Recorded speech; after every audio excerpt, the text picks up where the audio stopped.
We are Team 2 from 321 More Assembly. I am Matthew Rodriguez. I'm Buda Agrawal. I'm Binha Kim. I'm Andrew Dawson. And I'm Reed Tully. Now we're going to explain how the assembly works. We're going to start here with this 12 volt 1000 RPM DC motor, which is controlled using this potentiometer. This motor connects using this set screw to the shaft subassembly. The shaft is supporting using these two outer bearings, and a load is applied to the inner bearings. This is another microcontroller board similar to the Arduino Nano, except it has more pins on either side so we can have more inputs and outputs. And the big difference is that it has a Wi-Fi module built in to it, which allows it to connect to Wi-Fi, which is how we're able to upload our data live from the encoder wheel into a website, which we can then track without having to be by the device during testing 24/7.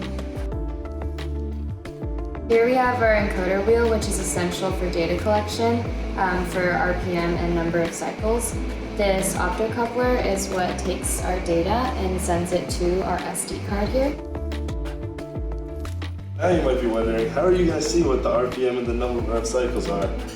Well, for this we use an LCD, or liquid crystal display, which uses liquid crystals to display the text digitally.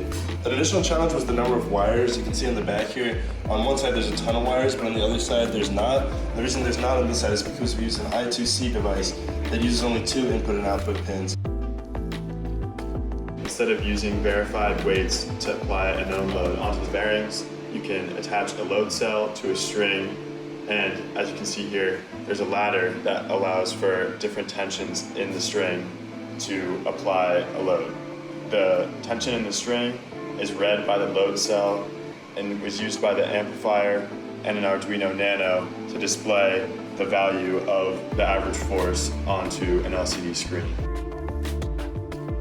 We recommend you make a website that can track your RPM and your cycles as shown. Our website has a live updating graph, so as the encoder wheel spins and the encoder kind of counts the number of holes based on an equation that we have in our code, it'll output the RPM and the cycles here onto this graph, which is also saved onto a CSV file on this micro SD card here. And then as far as the code goes, this code will connect to the Wi-Fi, and then down here is printing out the RPM and cycles to the serial monitor, which helps with troubleshooting when the Arduino is plugged in. And then this big chunk of code is basically fetching the data live from the encoder wheel using JavaScript and some other libraries in the Arduino. What we did with this data was found the average RPM and the number of total cycles till failure based on this green line when the shaft fails, which was the most important data that we're capturing. And then once all that data is compiled, we would recommend that you share the data with the class, since that would be the most effective way to finding real meaningful data. For example, we have a Google Sheet here that has the infill shape, percentage, walls, and all that data, and then the amount of weight we have on it. That's all compiled and then put into a bar graph like this, such that we can pull some meaningful results from our data collection. One lesson that we learned is the importance of being prepared if one of our parts breaks. As you can see here, our motor mount broke, and it took us almost a day to repair it, so we were out of luck.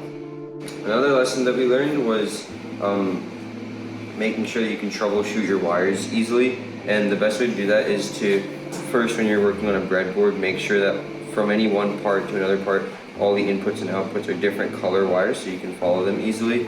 And the other way is when you're soldering, to solder one part at a time, troubleshoot each part individually to make sure it works.